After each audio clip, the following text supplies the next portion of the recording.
Un fuerte aplauso que el día de hoy nos acompañen, ¿verdad? Una bendición, ¿verdad? Hermana Gris, ¿me puede apoyar con esto? Por favor.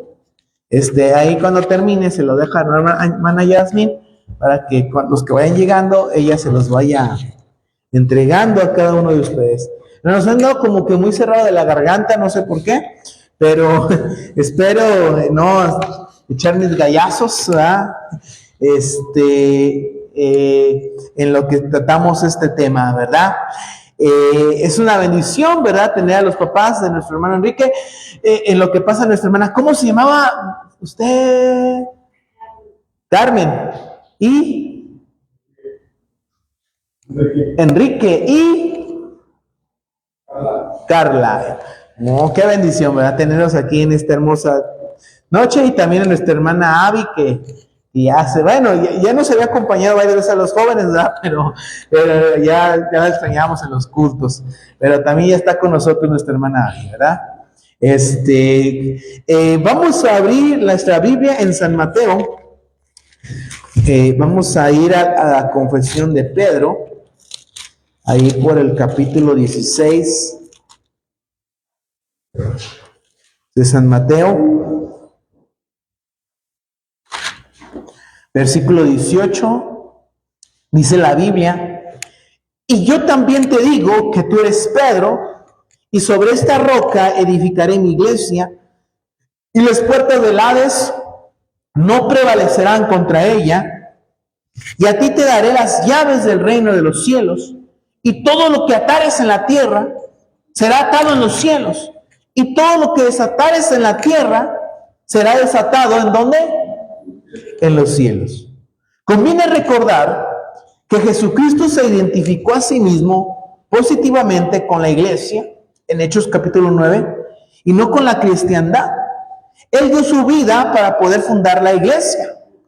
El apóstol Pablo se sacrificó a sí mismo esforzándose para edificar la iglesia, no a la cristiandad. Dice que su mayor pecado consistió en perseguir la iglesia de Dios. El propósito supremo de Dios en esta edad es de reunir a la iglesia. Algún día esta será completa y entonces nuestra edad habrá cumplido su propósito.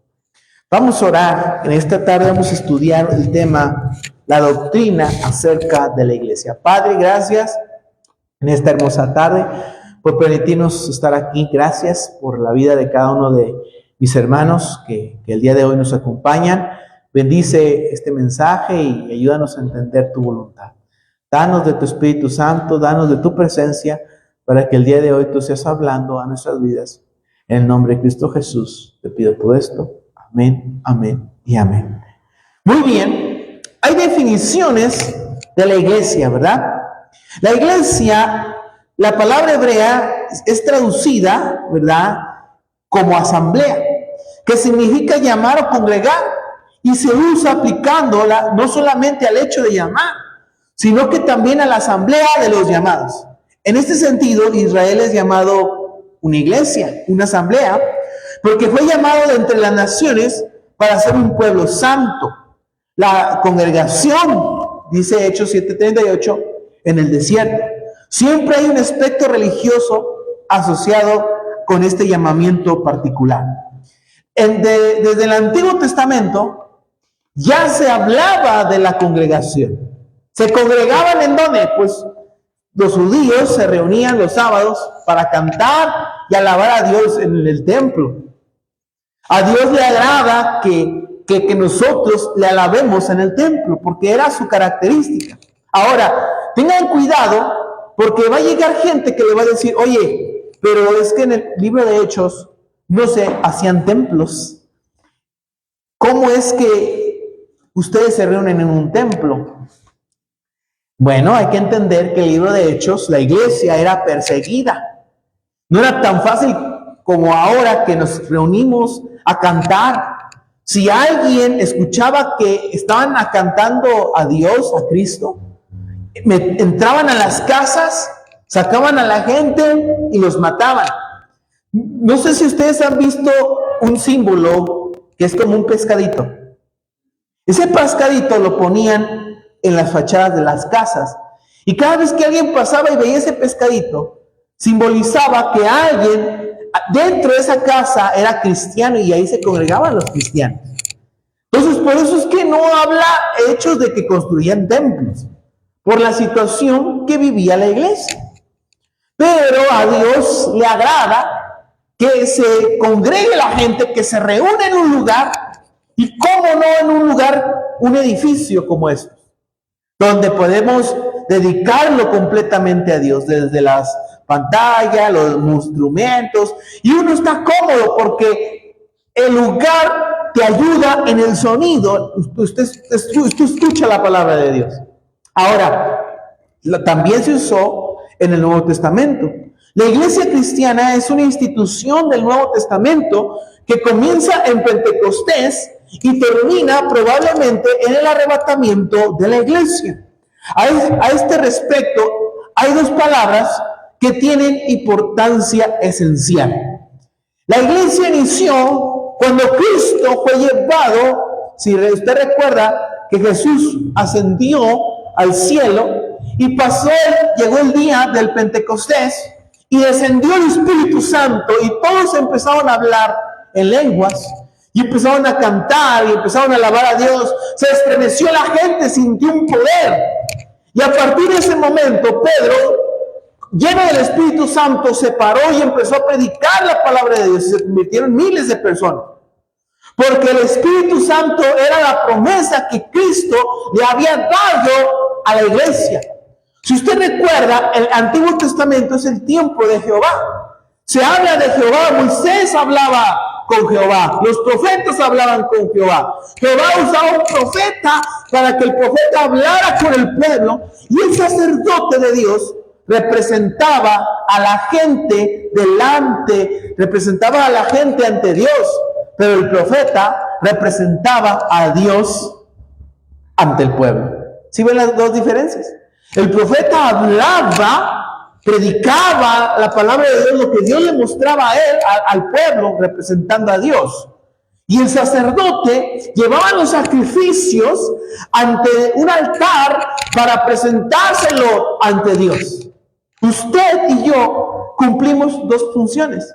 Nosotros, por medio de la palabra de Dios, hablamos en nombre de Dios. Mi autoridad no está basada en mi experiencia o en mi conocimiento. Mi autoridad está en la palabra de Dios. ¿Sí?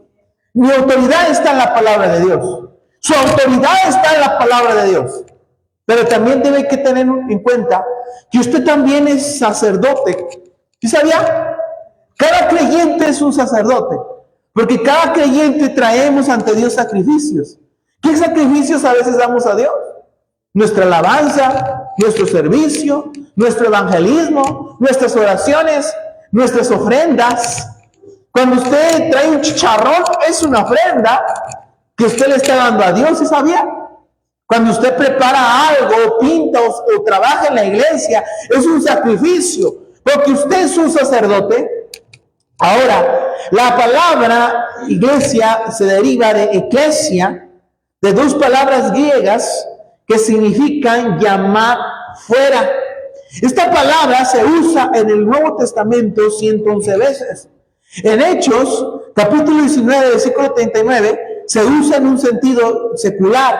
En legítima asamblea se puede decir, se refiere a Israel en el desierto y la asamblea de los creyentes en Cristo, y en conformidad con esta idea se dice que los santos son los llamados.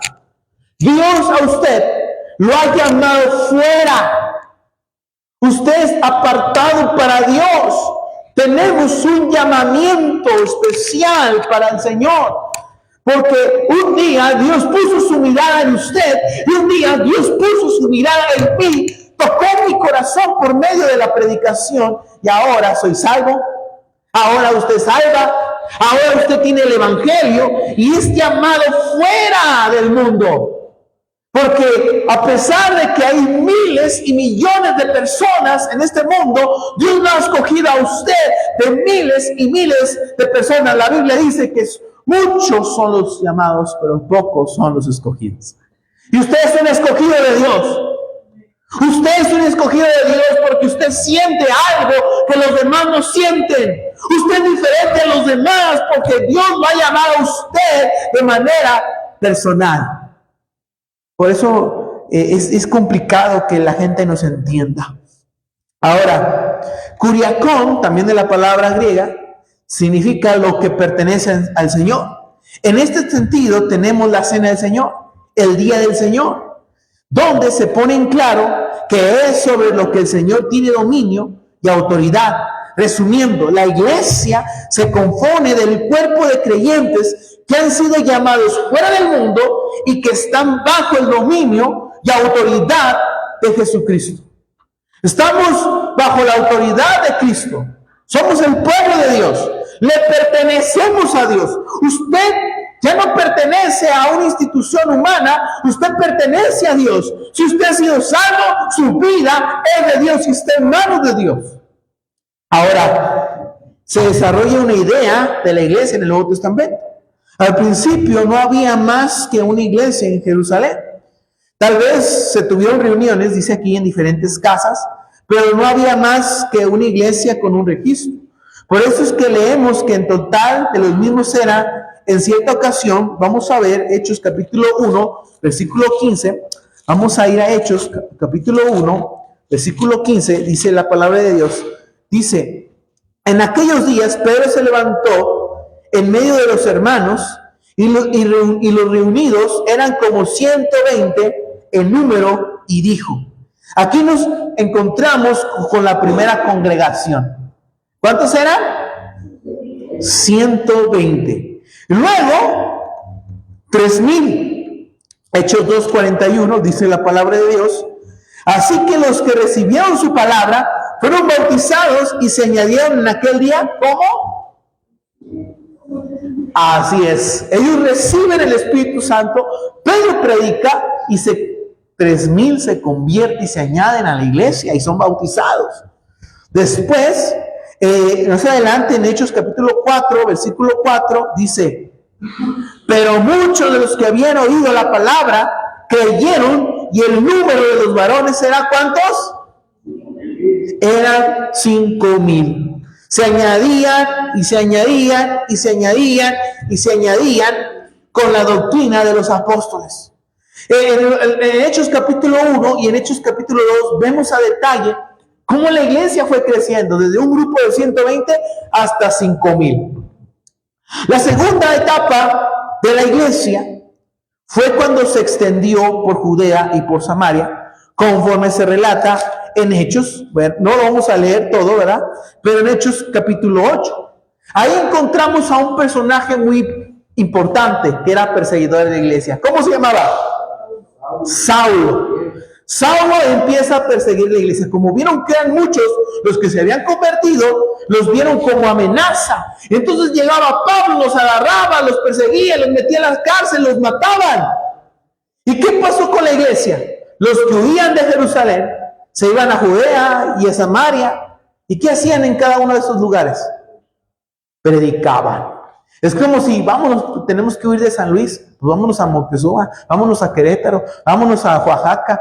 Y entonces cuando llegaba alguien ahí, empezaba a predicar la palabra de Dios. Porque la iglesia en Jerusalén se había conformado con quedarse en Jerusalén.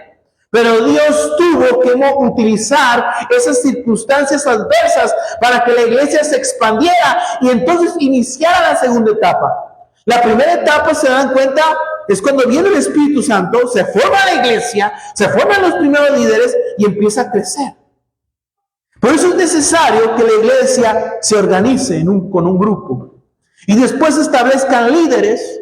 ¿Y qué pasa cuando hay líderes fieles, firmes? La iglesia crece. Y cuando la iglesia ya es grande, se tiene que expandir a otros lugares. Ahora, cuando Dios utiliza situaciones adversas, no siempre es malo. Porque esas situaciones adversas hacen que el evangelio se expanda y que otras personas escuchen la palabra de Dios. Entonces también son buenas las situaciones adversas. Entonces, la cabeza, empezamos a ver que la iglesia empieza a llegar a Antioquía, en Siria, en Hechos capítulo 13, versículos 1, así como en Jerusalén, la cabeza de la iglesia judaica, como vimos en Hechos 15, Pablo representaba a la iglesia de Antioquía y Pedro y Santiago la iglesia de Jerusalén. La asamblea de Antioquía se llamaba la iglesia, exactamente igual que la asamblea de Jerusalén. La segunda iglesia que se formó fue la de Antioquía, pero la de Antioquía se empezó a formar con gente inconversa, con gente que creía en otros dioses. Entonces, a ver, hermanos, ¿dónde fue el primer lugar donde se dijo cristianos por primera vez a los cristianos? En Antioquía. Cuando alguien le pregunta, ¿dónde se dijo por primera vez a los cristianos? En Antioquía.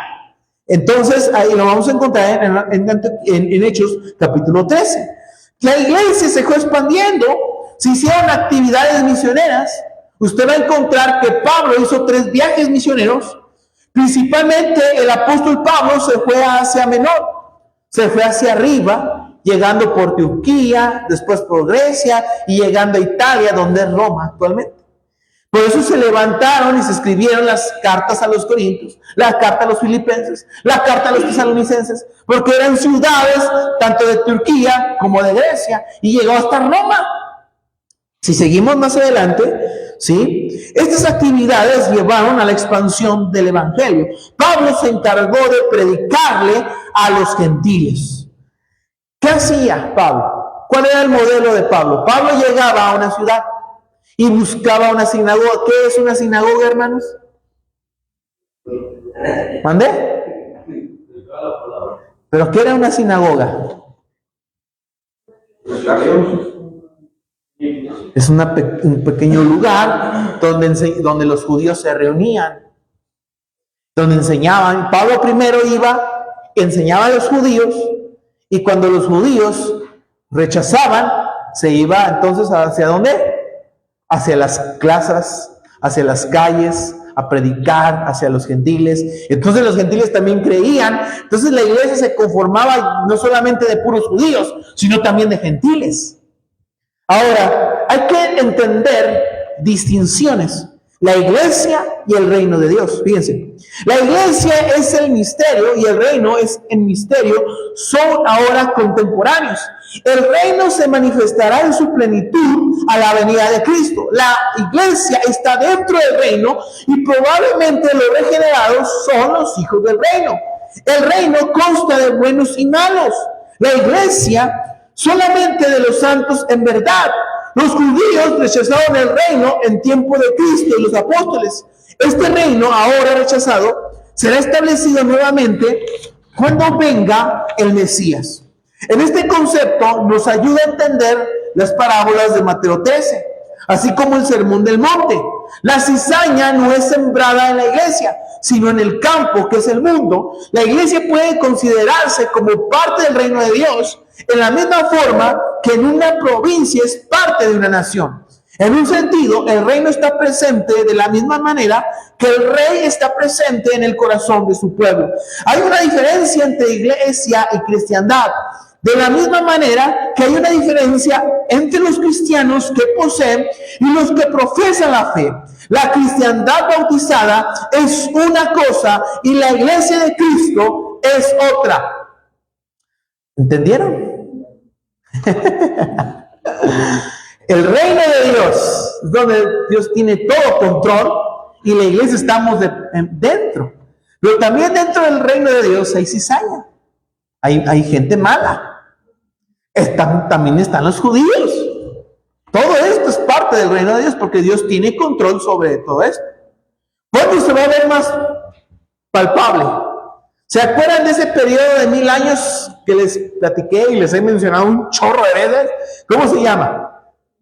El milenio. Ahí vamos a ver cómo en el reino de Dios Jesucristo va a reinar en el periodo de 1000 años llamado milenio. Y en esos 1000 años va a haber malos que se van a querer rebelar contra Dios. Y después de los 1000 años, ¿qué pasa después de los 1000 años? ¿Mandé? Se acaban los 1000 años. El juicio del gran trono blanco. ¿Qué otro hecho sucede después del milenio? Eso ya lo estabas diciendo. Ya lo ibas diciendo, pero díchense él. ¿Dónde? Desencadenan al diablo y el diablo engaña a los malos. Y se juntan todos los malos y se pelean y van a querer pelear contra Dios. En un sentido, así es el reino de Dios. Por eso a veces en las iglesias hay cizañas. Porque no son parte de la iglesia, pero como la iglesia está en el mundo, la cizaña también se mete en la iglesia. La iglesia es parte, es un departamento dentro del reino de Dios. El reino de Dios es todo aquello donde Dios tiene autoridad. ¿Y donde Dios tiene autoridad? De todo, en el cielo, en la iglesia, todo aquel que se sujeta bajo la voluntad de Dios. ¿Sí? Por ejemplo, las plantas, los planetas, es parte del reino de Dios, porque están sujetos a Él. Pero hay gente que no está sujeto a Él. Hay cizaña que no está sujeto a Dios, pero también está dentro del reino de Dios. La iglesia visible e invisible, actual e ideal. La iglesia visible se compone de todos aquellos cuyos nombres figuran en su rol.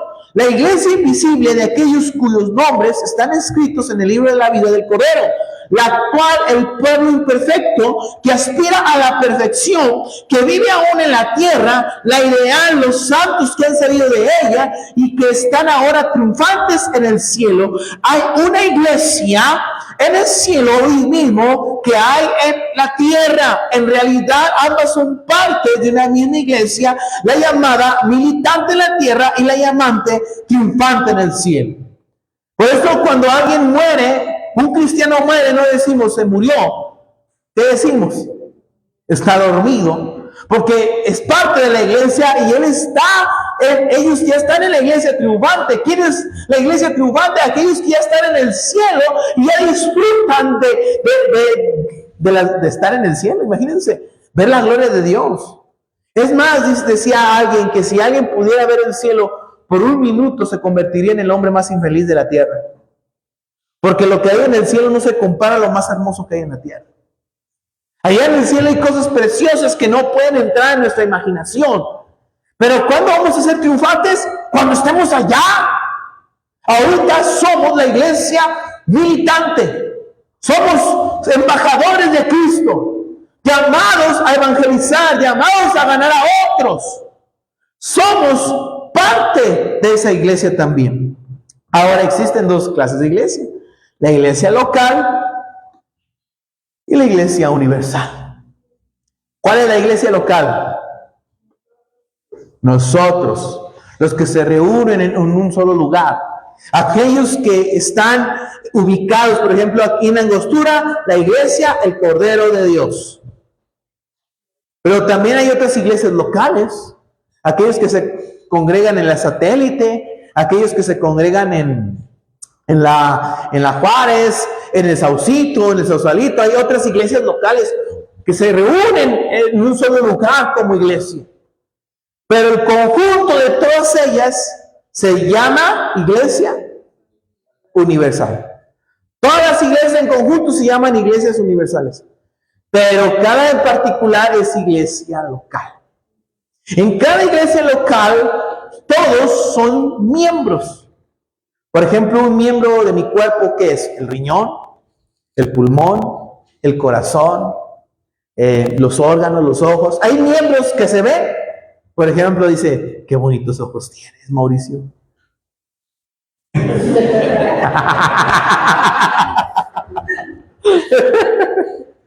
¿Verdad? Hay miembros que son importantes los ojos.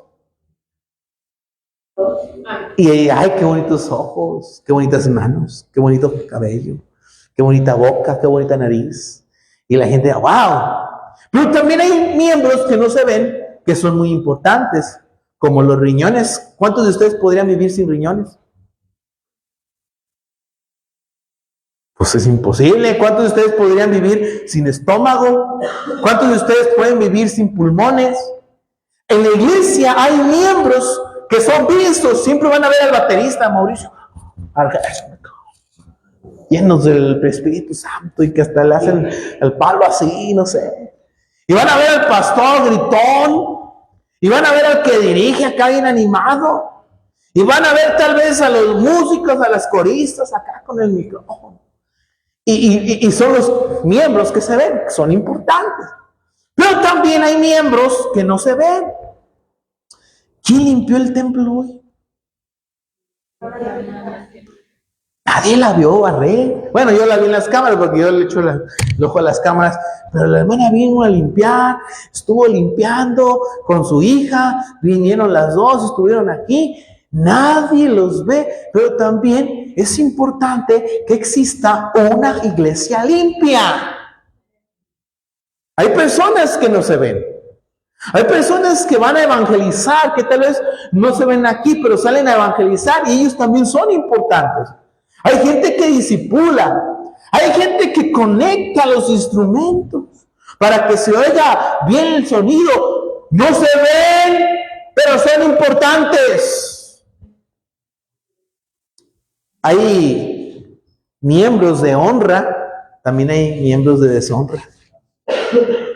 Hay un buen término. ¿Cuáles son los miembros de deshonra? Hay miembros en las iglesias que son bien problemáticos, pero son necesarios también. Y le voy a decir por qué. Porque esos miembros que son problemáticos pulen a los miembros que van a ser mejor usados por Dios. ¿Usted qué miembro es? ¿Usted es de bendición o usted es de maldición? Cuídate del hermanito aquel porque no, tiene un carácter. Cuídate de la hermanita aquella porque son espinas. No te va a espinar la hermana aquella. Pero pulen el carácter del cristiano. Por eso es que Dios los pone en las iglesias para pulir a los cristianos. Hay hermanos que oran, que están al frente de grupos de oración, y la oración también es importante. Hay gente que apoya la obra misionera, que apoya con ofrenda, y también el dinero es importante. Porque ¿cómo construiríamos aquel cuarto? Porque hubo alguien que ofrendó, hubo alguien que se despojó. Entonces son importantes también. Ahora, fundación de la iglesia fue predicha por Jesucristo. En Mateo capítulo 16, del 16 al 18, dice la Biblia: entonces dijo Jesús, respondiendo Simón Pedro, dijo: tú eres el Cristo, el Hijo del Dios viviente. Entonces le respondió Jesús: bienaventurado eres, Simón, hijo de Jonás, porque no te lo reveló carne ni sangre, sino mi Padre que está en los cielos. Y yo también te digo que tú eres Pedro, y sobre esta roca edificaré mi iglesia, y las puertas del Hades no prevalecerán contra ella. ¿Qué significa este versículo? Cuando Cristo está diciendo: he aquí te digo que tú eres Pedro, porque Pedro se llamaba Simón. Pedro significa piedra pequeña. Cuando Jesús dice: he aquí te digo que tú eres Pedro, y sobre esta roca edificaré mi iglesia. Cuando le está diciendo a Pedro: tú eres una piedra pequeña, pero yo soy la roca en la que voy a edificar mi iglesia. El fundamento, la roca de la iglesia es Cristo. No puede ser un hombre, no puede ser una persona, porque entonces caeríamos en lo que dice la palabra de Dios: maldito el hombre que confía en el hombre. Dios no le puede, un hombre no puede ser el fundamento de una iglesia. El fundamento de la iglesia es Cristo. Y nosotros somos piedras dentro de esa roca. Ahora, aquí encontramos la iglesia en profecía y en promesa. La primera mención de la iglesia en el Nuevo Testamento. Se usa una distinción entre el reino y la iglesia. La iglesia va a ser fundada sobre la confesión de Pedro, hace que Jesucristo, como el Hijo del Dios viviente, aquí no se da la supremacía alguna a Pedro, como lo demuestra fácilmente la comparación de estos versículos con Juan 20, del 19 al 23 y Mateo 18, 18, en los cuales se da el mismo privilegio de atar y desatar a toda la iglesia y a todos los apóstoles. Nuestro Señor reconoce el hecho de la iglesia y también que tiene un sello y sanción divinos para ejercer poder sobre las llaves. Todo lo que hagamos dentro de la iglesia va a afectar allá en el cielo. Cuando nosotros predicamos y anunciamos el evangelio, también estamos arrebatando almas para el cielo. Dice la Biblia que hay gozo por un pecador que se arrepiente. ¿Y quién es el que predica? La iglesia fundada por los apóstoles. En Hechos capítulo 1 y hasta el 2:47 encontramos cómo se cumplió la promesa de la profecía de Mateo. Aquí se nos da el relato del glorioso principio de la primera iglesia cristiana y de cómo existió de hecho en Jerusalén, cuando una persona era regenerada por la fe en Cristo Jesús, se constituía por ese mismo hecho miembro de la iglesia. La doctrina de los apóstoles formaba la norma de fe, que era una realización de la profecía y promesa hecha por Cristo. La iglesia tenía determinados lugares de reunión. Vamos a ir a Hechos, capítulo 1, versículo 13. Hechos, capítulo 1, versículo 13. Vamos a estudiar esta parte, dice ahí la palabra de Dios, Hechos 1:13, dice: y entrados, subieron al aposento alto donde moraba Pedro y Jacobo, Juan, Andrés, Felipe, Tomás, Bartolomé, Mateo, Jacobo, hijo de Alfeo, Simón el Celote, y Judas, hermano de Jacobo. Vamos al 5:12 de Hechos, Hechos capítulo 5, versículo 12. Y por la mano de los apóstoles se hacían muchas señales y prodigios en el pueblo, y estaban todos unánimes en el pórtico de Salomón. Todas se reunían en el templo de Salomón. Todavía no lo habían destruido. Aquellos que dicen que es que no, la iglesia no debe construir templos, pues no sé de dónde sacan eso, ¿verdad, hermano? Bueno, seguimos adelante. También se reunían en hogares, Hechos 2:46. La palabra de Dios dice en Hechos 2:46, dice: y perseveraron unánimes cada día en el templo, y partiendo el pan en las casas comían juntos con alegría y sencillez de corazón. Otra vez habla del templo. De verdad yo no entiendo sus resbalados. ¿Tenemos la misma Biblia? ¿Estamos de acuerdo? Está grabado en el Face. Vamos a seguir adelante. Vamos a ver. Se reunían cada día, dice, vamos a Hechos 27, Hechos capítulo 20, versículo 7. En el primer día de la semana, reunidos los discípulos para partir el pan, Pablo les enseñaba, habiendo de salir al día siguiente, y alargó el discurso hasta la medianoche. Se reunían también en hogares, se reunían en lugares para compartir la palabra de Dios cada día del Señor. Horas regulares de oración, ellos se reunían a orar. Dice Hechos capítulo 3, versículo 1, no se vaya a Hechos, manténgase en Hechos, porque en Hechos donde vemos cómo reacciona la iglesia. Hechos 3:1 dice: Pedro y Juan subían juntos al templo a la hora novena, la de la que, hermanos, la de la oración.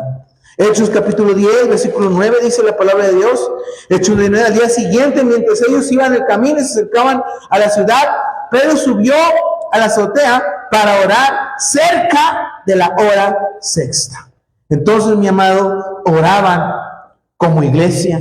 Tanto los 120, los 3,000, los 5,000 tenían cierta comunión como iglesia. El hecho de que el apóstol Pablo dirigiese muchas de sus cartas a las iglesias en diferentes localidades demuestra claramente que existían iglesias organizadas de una manera regular y definida.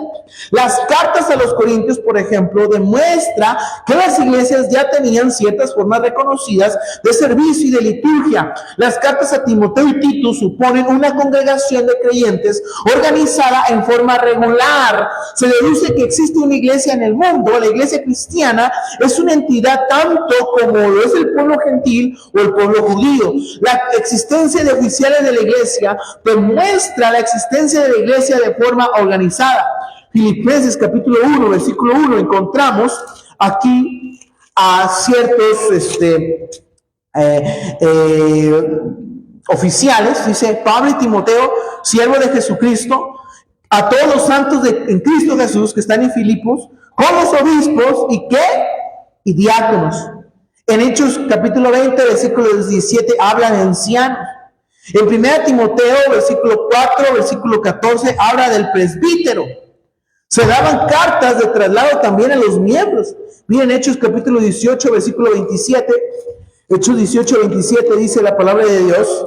Ahí en Hechos 18, versículo 27 dice la Biblia. Y queriendo pasar acá, ya los hermanos le animaron y recibieron a los discípulos que le recibiesen. Y llegando allá fue de gran provecho a los que por gracia habían creído, porque con gran vehemencia refutaba públicamente a los judíos, demostrado por las escrituras que Jesús era el Cristo. Entonces hacían cartas, dice aquí, y escribieron a los discípulos para que le recibiesen. Cuando alguien se va a otra iglesia, hay tres formas de aceptarlo. La primera es por carta, una carta. ¿Sí? Se hace una carta, fíjate que voy a hacerme miembro acá, y escribe una carta y se la manda, como dice aquí el libro de Hechos.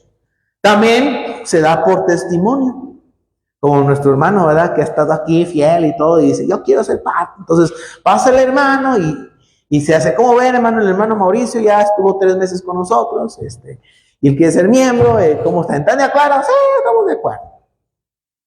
Son formas en las que también pueden añadirse a la iglesia. ¿Y cuál era el otro, hermanos? Es el más fácil. Alguien se hace miembro por carta, por transferencia, ¿y por qué más? Así es, por bautismo. Hay gente que cuando acepta a Cristo se le dice, se tiene que bautizar. Pero es que ya estoy viejo y a mí me bautizaron de chiquito. No, es que la Biblia dice que primero tienes que creer y después tienes que bautizarte. Y un niño no puede creer en el Evangelio. ¿Estamos de acuerdo? Jesús fue bautizado ¿a qué edad? A los 30 años. Jesús fue bautizado a los 30 años. ¿Por qué bautizamos niños? Bueno, nosotros no bautizamos niños. Es antibíblico bautizar niños porque los niños no entienden el Evangelio. Tiene que llegar a cierta edad para que ellos entiendan, entonces ahora sí los vamos a bautizar. Por eso nos llaman los bautistas. ¿Ustedes saben por qué nos llaman bautistas? Hermana Silvia, ¿usted se imagina por qué somos bautistas? Porque nosotros rebautizamos a la gente. Nos ven que llega alguien, acepta a Cristo, lo discipulamos y lo echamos al agua. Entonces, en el año 1600, a ellos les llamaban anabautistas. Los pentecosteses, algunos pentes, nos llaman los bañistas. Es que ustedes bañan a la gente. Yo, ¿cómo? Sí, son los bañistas. Porque ustedes bañan a la gente, pero es parte de nuestra fe. Porque Cristo así fue. Cristo creyó. Cristo fue bautizado a los 30. Y en la práctica cristiana, en los libros de Hechos, la gente creía y después era bautizado. El que creyere y fuere bautizado, dice la palabra de Dios. Ahora, mis amados, existían oficiales. ¿Cuáles son los oficiales de la iglesia? Pastor y diáconos. El pastor es el que guía. La Biblia habla que obedezcáis a los pastores, ¿sí? Sujetados a los pastores, porque ellos velan por tu alma. El pastor se enfoca espiritualmente en tu alma. También habla de diáconos. Los diáconos son servidores dentro de la iglesia. Los diáconos apoyan al pastor dentro de la iglesia. ¿En dónde encontramos? Habla de los diáconos en Hechos capítulo 6. Dice la Biblia: en aquellos días, como crecía el número de los discípulos, hubo murmuración de los griegos contra los hebreos, de que las viudas de aquellos eran desatendidas en la distribución diaria. Entonces los 12 convocaron a la multitud de los discípulos y dijeron: no es justo que nosotros dejemos la palabra de Dios para servir a las mesas. Buscad pues, hermanos, de entre vosotros a 7 varones de buen testimonio, llenos del Espíritu Santo, de sabiduría, a quienes encarguemos este trabajo, y nosotros persistiremos en la oración y en el ministerio de la palabra de Dios. Y aquí habla de los diáconos que escogieron. Y decía, y crecía la palabra del Señor, y el número de discípulos se multiplicaba grandemente en Jerusalén. El pastor se dedica a ministrar, es el ministro, en la oración, en predicar, en el servicio. Y los diáconos lo apoyan en esas áreas, pero que el pastor muchas veces no puede cubrir. La Biblia nos habla en 1 Timoteo, nos enseña cómo era escogido el obispo. La Biblia dice, palabra fiel, si alguno anhela obispado, dice, buena obra desea. Es que yo no quiero ser pastor porque los pastores se mueren de hambre. Dice la Biblia que el que quiere ser pastor, buena obra desea. Pero dice, pero es necesario que el obispo sea reprensible, marido de una sola mujer, sobre, prudente, decoroso, hospedador, apto para enseñar, no dado al vino, no pendenciero, no codicioso de ganancia deshonesta, sino amable, apacible, no avaro, que gobierne bien su casa, que tenga a sus hijos en sujeción, con toda honestidad, pues el que no sabe gobernar su propia casa, ¿cómo cuidará de la iglesia de Dios? No un neófito, no que sea envaneciendo se caiga en condenación del diablo. También es necesario que tenga buen testimonio de los de afuera para que no caiga en desacrédito y en lazo del diablo. ¿Por qué el pastor se casa? Porque la Biblia dice que si uno quiere ser pastor, pues se puede casar. Es más de preferencia que esté casado. Pablo era soltero, pero Pablo decía, pues es mi derecho también casarme. Como yo bismando, ¿verdad? Que ya me voy a casar este año. ¿Cómo voy a ser pastor si no gobierno bien mi casa? Por eso es que el que está al frente de la iglesia debe buscar casarse, porque también el diablo es tentador. El diablo es tentador. Ahora habla de los diáconos también. Los diáconos, más adelante en el 3:8 de 1 Timoteo, asimismo deben ser honestos y nobles, no dado a mucho vino, no codiciosos de ganancias deshonestas, que guarden el misterio de la fe con limpia conciencia, y estos también sean sometidos a prueba primero, y entonces ejerzan el diaconado si son irreprensibles. Habla de las diaconicias, dice que sean honestas, no calumniadoras, sino sobrias, fieles en todo. Los diáconos sean maridos de una sola mujer, que gobiernen bien sus hijos y sus casas, porque los que ejerzan bien el diaconado ganan para sí un grado honroso y mucha confianza en la fe que es en Cristo Jesús. El diácono tiene un grado honroso. Ustedes tienen que honrar también al diácono, respetarlo.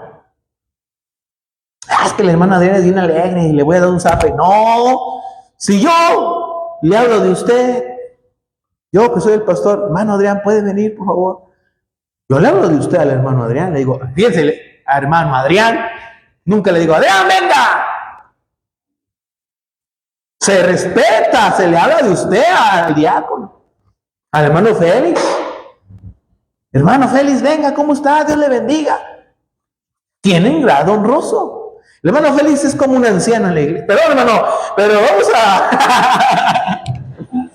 Mi hermano Félix es un anciano en la iglesia, es alguien que tiene muchos años en la iglesia, es alguien en la iglesia, es alguien importante.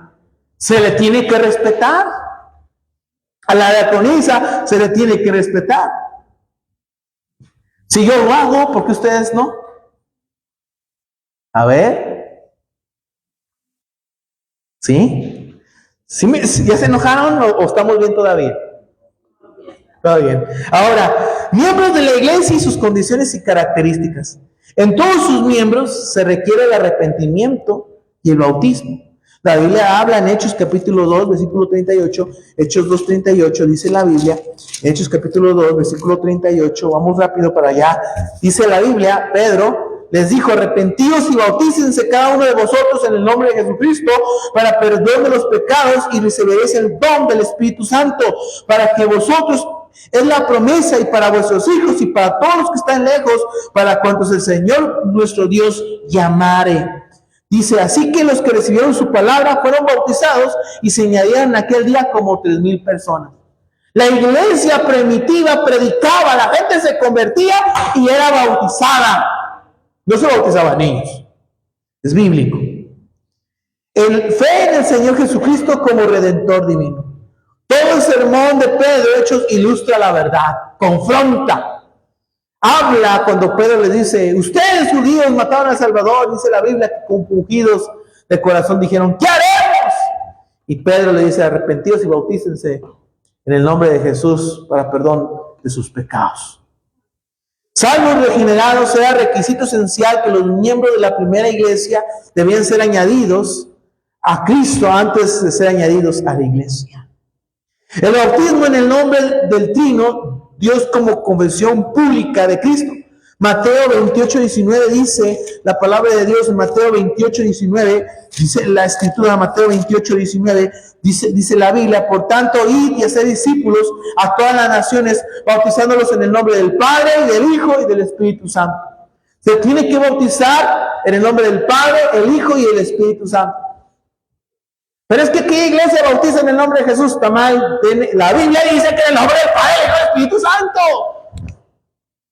¿Amén? Muy bien. Ahora seguimos adelante rápidamente. Adhesión a la doctrina apostólica. Y perseveraban en la doctrina de los apóstoles y en la comunión, y sobre todo esta piedra edificaré mi iglesia. Características de los miembros de la iglesia: eran conocidos como creyentes, hermanos. Igualdad absoluta de todos los creyentes. Eran llamados cristianos, santos y elegidos por Dios. ¿Sí? Esto está fácil. Ahí están los versículos, mis amados. Tal vez algunos digan, bueno, ¿qué significa Primera Corintios 1:7? Todos estos son versículos de la Biblia. Todo es bíblico, lo que Dios manda y lo que Dios nos manda hacer. Figuras con las que representaban a la iglesia en las Escrituras. El cuerpo de que Cristo es la cabeza. A ver, ¿quién es la cabeza de la iglesia? Muchas veces decían, no, es que es el pastor. No, el pastor no es la cabeza de la iglesia. El pastor es un oficial de la iglesia. Es como un policía, o como los diáconos, un policía. Pero la cabeza de la iglesia es Cristo. La relación de la iglesia con Cristo es su cabeza. La iglesia es un organismo, no una organización.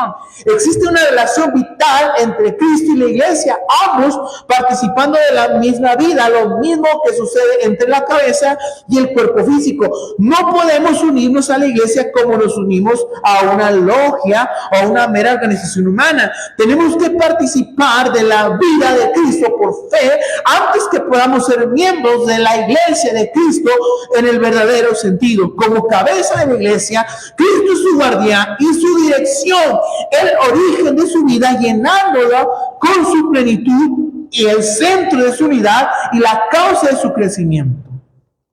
La Biblia dice, mis amados, en Efesios capítulo 5, versículo 23, dice la palabra de Dios, porque el marido es la cabeza de la mujer, porque el marido es la cabeza de la mujer, así como Cristo es la cabeza de la iglesia, la cual es su cuerpo y Él es su Salvador. Así que como la iglesia está sujeta a Cristo, así también las casadas lo estén a sus maridos en todo.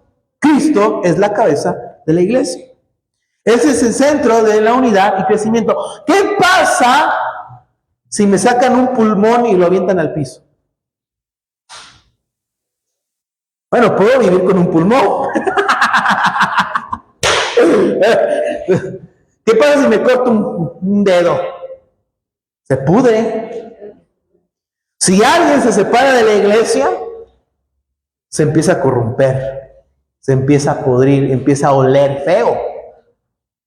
Por eso hay hermanos que se han alejado de la iglesia y apestan.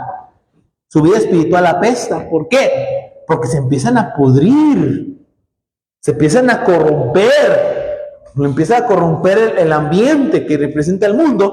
Pero cuando uno está dentro del cuerpo, uno está calientito, y llega la sangre. Por eso tenga cuidado si un día se va de la iglesia, porque se puede corromper. ¿Sí me doy a entender? Muy bien. Relación entre los miembros. Nos habla, ¿verdad? En Romanos capítulo 12, versículo 4. Vamos rápido. Romanos 12, 4. Para irnos rápido. Romanos 12, 4 dice la palabra de Dios. Quiero que vean esto, dice, porque de la manera que un cuerpo tenemos muchos miembros, pero no todos los miembros tienen la misma función, así nosotros siendo muchos somos un cuerpo en Cristo y todos miembros los unos de ¿qué? De los otros. Ahora, Cristo es la cabeza. El Espíritu Santo, dice la Biblia, que si alguno está en Cristo, nueva criatura es. Cuando uno acepta a Cristo, Dios lo mete dentro del cuerpo de Cristo. ¿Y quién nos hace cuerpo? El Espíritu Santo. En el Antiguo Testamento era el tiempo de Jehová. En los evangelios encontramos el tiempo de Cristo. Y ahora nosotros vivimos en el tiempo del Espíritu Santo. Porque el Espíritu Santo vive en ella, vive en él, vive en él, vive en ustedes. Y el Espíritu Santo nos habla a través de su palabra, a través de las circunstancias, a través de la predicación. Un templo, un edificio, una habitación, un lugar, una morada para el Espíritu de Dios. También es representado así el Espíritu. Digo, la iglesia, Cristo es la piedra principal del ángulo. Este edificio y los profetas y los apóstoles son el fundamento. Cristo es el fundamento y los apóstoles son los edificadores. Les decía a los del samaritano, me vestiré bien feo. Les dije, hermanos, ustedes siempre que vienen alguien que dice, es que yo soy de la iglesia bautista fundamental, ponen puros himnos. Siempre ponen himnos. Es que vienen, no se vayan a espantar con nuestra música. Digo, hermano, nosotros somos fundamentales, porque nuestro fundamento es Cristo. Él es nuestro fundamento. No tengan miedo cuando venga alguien y diga, yo soy fundamental. Usted también es fundamental. No ande cambiando su música. Cuando yo voy a predicar a las iglesias de ellos, ponen su música. Ellos creen que es lo mejor. Y adelante, yo respeto eso. Pero si en la alabanza y en la adoración busco bíblicamente agradar a Dios, porque la Biblia habla de tambores, y habla de platillos, y habla de instrumentos, y habla de coristas, y habla de esto. Una vez me agarré con uno de esos y parecía testigo de Jehová, se fue enojado. A ver, pero es que la Biblia dice esto aquí, acá. Y se enojó. No, es que tú eres pentecostés. Dije, y tú eres testigo de Jehová, porque los testigos de Jehová se enojan cuando no saben cómo contestarle a uno.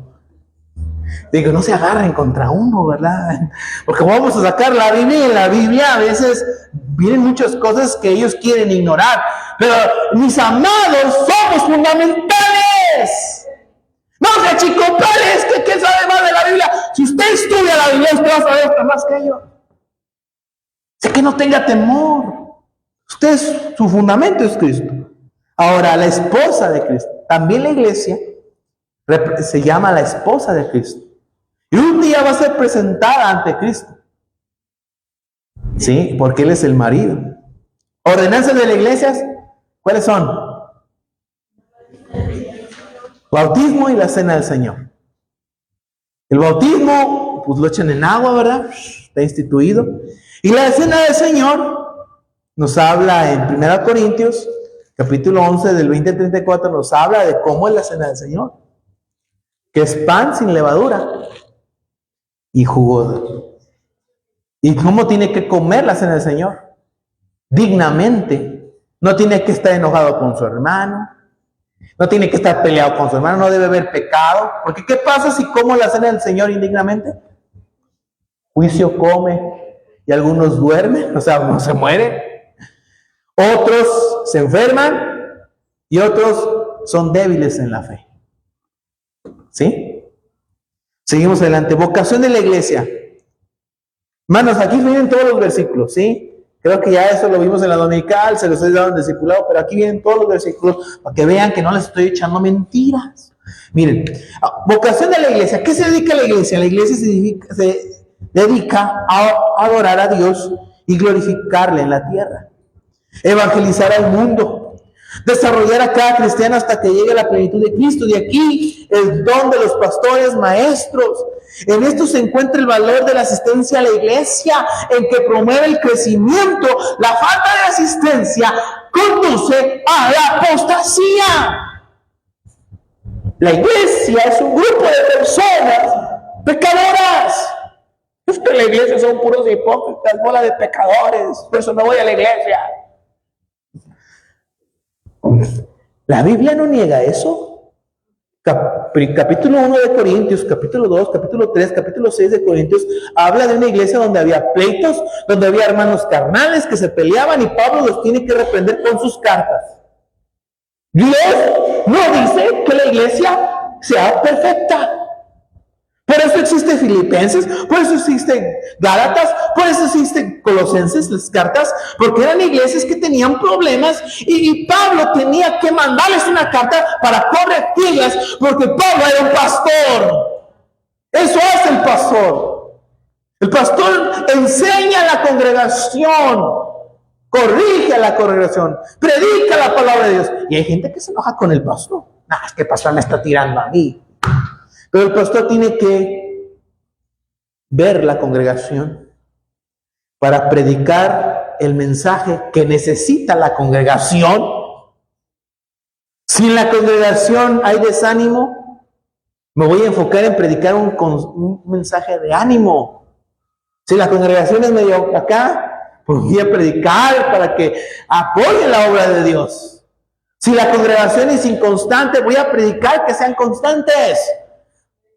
Entonces, cuando vea y diga, es que usted me la está echando a mí, pues esa es mi chamba. Por eso le di chance de que votaran 2 veces. Y si no querían, decirle al hermano Félix o al hermano Adrián, ¿sabe qué? Tráiganos un pastor que predique lo que queramos. Podrían haber escogido eso. Tuvieron 2 chances, otras. Me la está echando. Pero pues por eso les di la chance de que.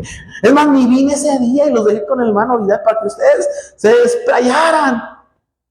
No, sí, queremos al pastor de... Y ahorita que no se la acaban. Digo, ahorita que... Échele más. Esa es la función del pastor. Por eso, mi amado, la palabra de Dios nos tiene que confrontar, nos tiene que afectar, nos tiene que doler. Porque así la iglesia va a crecer. Todos los que entran en la iglesia tienen imperfecciones. Todos los líderes son imperfectos. Todos los miembros de la iglesia son imperfectos. A veces el corazón falla. A veces tiene el corazón, una enfermedad de corazón, hipertensión, taquicardia, los riñones traen piedras. Ay, las piedras, la vesícula, el estómago les da gastritis. Pues así en la iglesia, algunos tienen gastritis, algunos tienen hipertensión espiritual, pero Dios los va moldeando con el tiempo para que un día estén presentados ante Cristo lo mejor que se puede. Por eso no va a encontrar iglesia perfecta. Y si le encuentra, no se vaya para allá porque la va a hacer imperfecta. A ver. Dar testimonio constante de Cristo y su palabra y dar gloria futura a la iglesia. ¿Sí entendieron esto, mis amados? ¿Sí? Todos tienen sus ojitos, ya terminamos. Pero ¿sabe una cosa? Lo importante de ser parte de una iglesia bíblica fundamental es ser salvo. ¿Y cómo sé si soy salvo? Pues esta es una pregunta ahí donde estás. Si tú murieras hoy, ¿dónde vas a pasar la eternidad? Si no sabes dónde vas a pasar la eternidad, tú vas a ir al infierno. La Biblia habla del infierno. La Biblia dice que el infierno es un lugar de fuego eterno, donde los gusanos y la llama nunca se acaba, y el infierno es un lugar de tormento. Habrá alguien que en esta noche diga, hermano pastor, si yo muero hoy, yo no sé a dónde va en mi alma. Amigo, si tú mueres hoy sin ser salvo, tú vas a ir al infierno. Y te vas a quemar por toda la eternidad. La Biblia habla del infierno y habla del cielo. No habla del purgatorio. La Biblia no habla del purgatorio. O te vas al infierno o te vas al cielo. Y para hacer ir al cielo, Cristo murió por nosotros en aquella cruz. Porque la Biblia dice que la paga del pecado es muerte. Y que la muerte, dice Apocalipsis 21:8, es el lago de fuego. Pero la Biblia dice en Romanos 5:8, más Dios muestra su amor para con nosotros en que siendo pecadores, Cristo murió por nosotros. Cristo murió por usted. Cristo murió por mí. Es como si usted tuviera una gran deuda que no puede pagar y alguien la paga por usted. Pero usted tiene que tomar un paso de fe y es aceptar esa deuda. Y es aceptar que se pague esa deuda. El regalo, la paga del pecado es muerte, mas la dávida es vida eterna en Cristo Jesús, Señor nuestro. Todos somos pecadores. Este hombre que te está hablando en esta noche es un pecador que merece ir al infierno. Pero que un día reconoció que era un pecador y que iba a ir al infierno y abrazó la salvación, le pidió perdón a Dios y entregó su vida a Cristo. La Biblia dice que si confesamos nuestros pecados, Él es fiel y justo para perdonar nuestro pecado y limpiarnos de toda maldad. La palabra de Dios dice que si confesamos con nuestra boca que Jesús es el Señor y creyeres en tu corazón que Dios levantó de los muertos, serás salvo. Para ser salvo, reconoce tu pecado, reconoce las consecuencias de tu pecado, pero reconoce que Cristo murió y resucitó por ti y acepta su salvación. Habrá alguien en esta noche que diga: hermano, yo no sé a dónde voy a ir cuando yo muera. Yo no quiero ir al infierno. Yo no quiero ir al infierno. Yo necesito a Cristo como mi Salvador. Yo no quiero pasar la eternidad. Yo no entendía esto de la iglesia. Esa es la iglesia que habla la Biblia. ¿Habla alguien así en esta noche? No te vayas al infierno, amigo, porque el infierno es real. Y las almas se condenan. La Biblia dice: pero los cobardes, incrédulos, los abominables, los homicidas, los fornicarios, los hechiceros, los idólatras y todos los mentirosos tendrán su parte en el lago que arde con fuego y azufre. Los incrédulos son aquellos que no creen. Y un día, dentro de 1000 años, te acordarás que el día de hoy tú tuviste la oportunidad de ser salvo y no quisiste. ¿Habrá alguien así en esta noche? Que diga: pastor, yo necesito a Cristo como mi Salvador. Que levante su mano y me diga: yo quiero aceptar a Jesús en esta noche. ¿Habrá alguien que el día de hoy quiera ser salvo? ¿Alguien que quiera ser salvo en esta noche? ¿Que no sea salvo? ¿Alguien así? ¿Todos están seguros de su salvación? ¿Seguros? ¿Seguros que si se mueren hoy se van al cielo y no se van al infierno? Bueno, Padre, gracias el día de hoy por tu palabra. Gracias por permitirnos, Señor, estar aquí. Bendice a cada uno de mis hermanos y sigue obrando en nuestras vidas. Ayúdanos a seguir entendiendo tu voluntad y comprendiendo estas hermosas doctrinas para que crezcamos bajo tu soberanía. Mi Dios, pongo en tus manos a cada uno de mis hermanos. En el nombre de Cristo Jesús, te agradezco todo esto. Amén, amén y amén.